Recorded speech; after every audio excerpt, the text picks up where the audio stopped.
ನಮ್ಮ ಗುಂಪಿನ ಹೆಸರು ಸುನಿತಾ ವಿಲಿಯಮ್ಸ್. ನನ್ನ ಹೆಸರು ಹೇಮಂತ್. ನಾನು 7ನೇ ತರಗತಿ. ನನ್ನ ಗೆಳತಿಯಾದ ಮಾನ್ಯ 7ನೇ ತರಗತಿ. ನನ್ನ ಗೆಳತಿಯಾದ ಅಭಿಷೇಕ್ 6ನೇ ತರಗತಿ. ನಮ್ಮ ಮಾಡಲಿನ ಹೆಸರು ಬಹುಪಯೋಗಿ ಮತ್ತು ಪರಿಸರ ಸ್ನೇಹಿ ರೈತ ಮಿತ್ರ ಕೃಷಿ ಕೋಲು.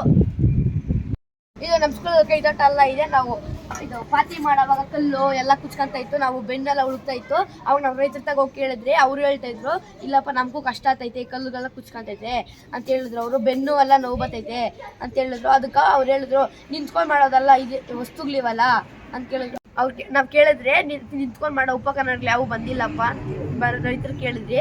ಅದಕ್ಕೆ ಅವ್ರು ಹೇಳಿದ್ರು, ಬಂದೈತಂತಪ್ಪ, ಸಿಟಿ ಮಾರ್ಕೆಟ್ಗೆ ಹೋಗ್ಬೇಕಂತೆ, ಅಷ್ಟು ದುಡ್ಡು ಜಾಸ್ತಿ ಆಗ್ತೈತೆ, ನಮ್ಗೆ ತರೋಕ್ಕಾಗಲ್ಲ ಅಂದರು.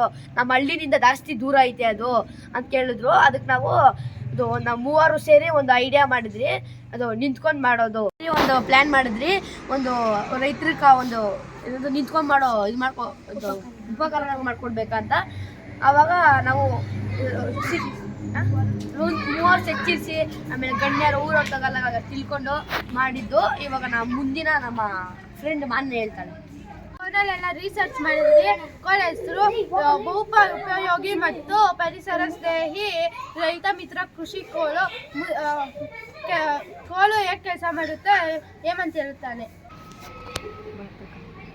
ಇದು ನೋಡಿ, ಮನೆ ಒರೆಸುವ ಮಾಪು. ಇಲ್ಲೂ ಕೂಡ ಕೋಲಲ್ಲಿ ಥ್ರೆಡ್ ಸಿಸ್ಟಮ್ ಇದೆ, ಒಳಗಡೆ ಕೂಡ ಥ್ರೆಡ್ ಸಿಸ್ಟಮ್ ಇದೆ, ಸುಲಭವಾಗಿ ಜೋಡಿಸಿಕೊಳ್ಬೋದು. ನಾವು ಅಷ್ಟು ಇದೇ ಥರ ಕೃಷಿ ಕೋಲು ಮಾಡ್ಬೇಕು ಅನ್ಕೊಂಡಿದ್ದೀರಿ. ಇಲ್ಲಿ ಥ್ರೆಡ್ ಇದೆ, ಒಳಗೇನೂ ಥ್ರೆಡ್ ಇದೆ. ಕೃಷಿ ಕೋಲು ನಾವು ಇದೇ ಥರ ಮಾಡ್ಬೇಕು ಅನ್ಕೊಂಡಿದ್ದೀರಿ. ಇದೇ ಡಿಸೈನಾಗಿ ಬರಬೇಕು. ನಾವು ನಮ್ಮೂರು ವೆಲ್ಡಿಂಗ್ಸ್ ಮಾತಾಡಿದ್ದೀರಿ, ಅವ್ರು ಮಾಡ್ಕೊಡ್ತಾರಂತೆ. ಎಲ್ಲೂ ಕೂಡ ಥ್ರೆಡ್ ಸಿಸ್ಟಮ್ ಇದೆ, ಹಾಗಾಗಿ ಈಸಿಯಾಗಿ ಸೇರ್ಬೋದು. ಇಲ್ಲೂ ಅಷ್ಟೇ ಬ್ಲೇಡ್ ಶೇಪ್ ಇದೆ, ಹೀಗಾಗಿ ಇಲ್ಲಿ ಕಳೆ ಕೀಳ್ಬೋದು, ಇಲ್ಲಿ ಪಾತಿ ಮಾಡ್ಬೋದು, ಗಿಡಗಳು ಕೀಳ್ಬೋದು, ಆಮೇಲೆ ಸಾಲು ಮಾಡ್ಬೋದು. ಇಲ್ಲೊಂದು ಡಿಸೈನ್ ಇದೆ, ಇಲ್ಲಿ ಮಣ್ಣು ಲೂಸ್ ಮಾಡೋದು, ಗಿಡ ಬೇರೆ ಮಣ್ಣು ಹಾಕೋದು, ಆಮೇಲೆ ಸಾಲುಗಳು ಮಾಡೋದು. ಇಲ್ಲೊಂದು ಡಿಸೈನ್ ಇದೆ, ಇದು ಕಳೆ ಕೀಳೋದು, ಪಾತಿ ಮಾಡೋದು, ಡಿಸೈನ್ಗಳು ಮಾಡೋದು ಇದೆ. ಇಲ್ಲೂ ಅಷ್ಟೇ ಮಣ್ಣು ಲೂಸ್ ಮಾಡೋದು, ಪಾತಿ ಮಾಡೋದು ಎಲ್ಲ ಇದೆ. ಇದು ಉಪಯೋಗ ಇನ್ನೊಂದು ಇದು ಬೇಡ ಅಂದರೆ ಇನ್ನೊಂದು ವಸ್ತುಕ ಲೂಸ್ ಮಾಡಿ ತಿರ್ಗಿ ಇನ್ನೊಂದು ವಸ್ತುಕ ನಮ್ಮ ಕೆಲಸ ತಕ್ಕಂಗೆ ಯಾವ್ದು ಬೇಕೋ ಅದಕ್ಕೆ ಜೋಡಿಸ್ಕೊಬಹುದು. 3 ವೆಲ್ಡರ್ಸ್ದಾಗೆ ಮಾಡಿಸ್ಬೋದು. ಇದು ಜಾಸ್ತಿ ಬಳಕೆ ಬಂದಿದೆ, ಇದು ಕಮ್ಮಿ ಕಾಸು. ಇದು ರೈತರು ನಿಂತ್ಕೊಂಡು ಮಾಡ್ಬೋದು ಈ ಕೆಲಸನ, ಎಷ್ಟು ಜಾಸ್ತಿ ಈಸಿ ಆಗುತ್ತೆ.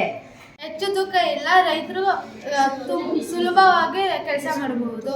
ಪಾತಿ ಮಾಡಬಹುದು, ಸಾಲು ಮಾಡಬಹುದು, ಬೀಜ ಹಾಕಿದ ಮೇಲೆ ಮುಚ್ಚಬಹುದು, ಮಣ್ಣು ಫ್ರೀ ಮಾಡಬಹುದು.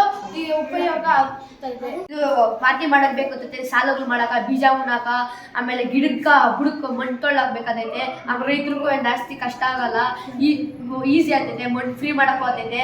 ಆಮೇಲೆ ಅವ್ರಿಗೆ ಸ್ಕೂಲಿಗೆ ಕೊಡಂಗಿರಲ್ಲ, ಇದು ಯಾವುದು ಇಂಧನ ಬೇಕಾಗಿಲ್ಲ. ಧನ್ಯವಾದಗಳು.